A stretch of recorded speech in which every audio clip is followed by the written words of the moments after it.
all my information. I'll also put it in the comments. Good picture. Yeah, thanks. This is the best way to get a hold of me. Email, phone number, that's my cell. It's my direct contact. I have a question not related to the specific topic, but Kansas City in general. Rob was mentioning about like the competition there and the high prices.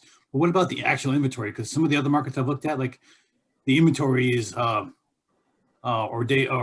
is not as robust as has been in the past. Because people is either holding on property or something. They don't want to sell during COVID.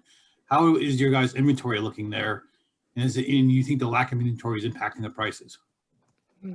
I love that. And I think Rob had mentioned he wanted me to talk about the market.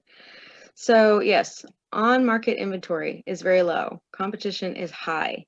You know, I work with investors right now and we have put offers on properties 15,000 over asking on investment properties. Still didn't get it. With that being said, when they're taking these cash offers that are high, not all of them are going to closing. So keep an eye on those properties. You know, make sure if they go out of contract, you're the first one contacting that agent.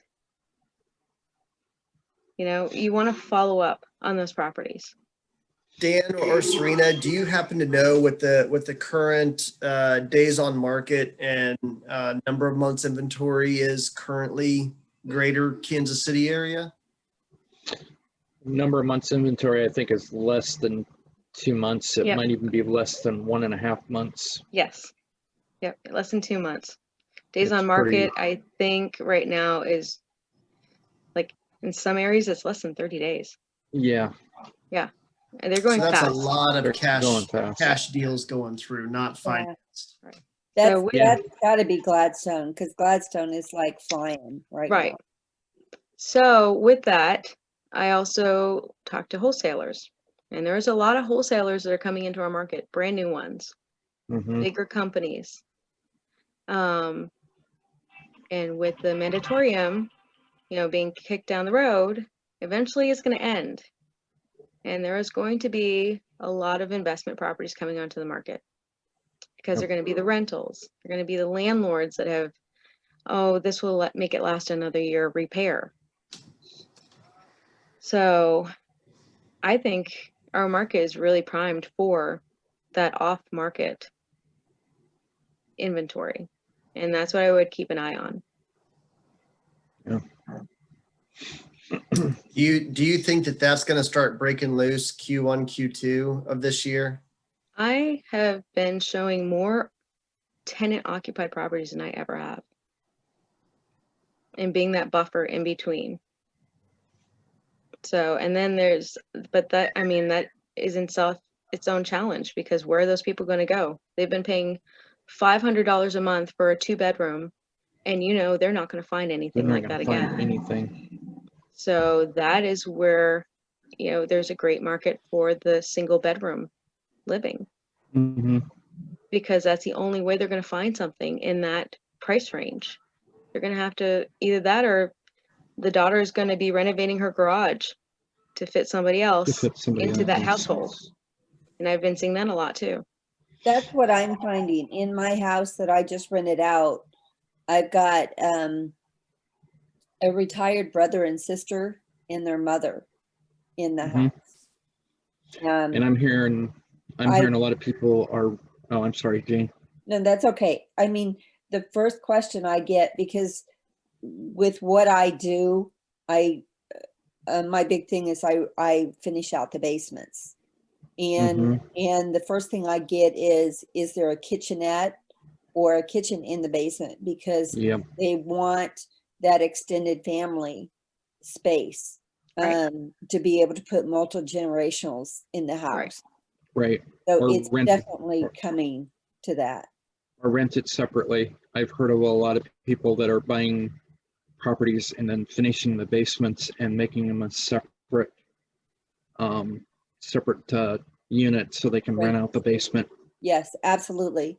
That, but it's been very interesting, the number of people that I've had call on my latest property. that have asked, you know, is there a kitchenette specifically in the basement? So it's, you know, everybody is getting on board with that, either extended family or buying something, a property that has the ability to have that additional rental space.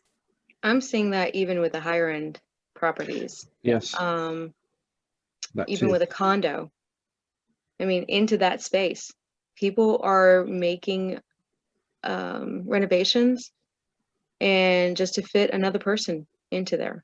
Aren't you running into like either code violations or zoning violations by putting another? Don't you have to go through your local boards just to say, hey, I'm putting another unit? Or I understand if it's just a local family member, you might not have to. But if you rent it out, isn't there some process to get it like coded and certified or zoned? Yes. Yes. Yeah. If you're renting it out, yes. But a lot of them are buying it and they're just doing it. Yeah. So.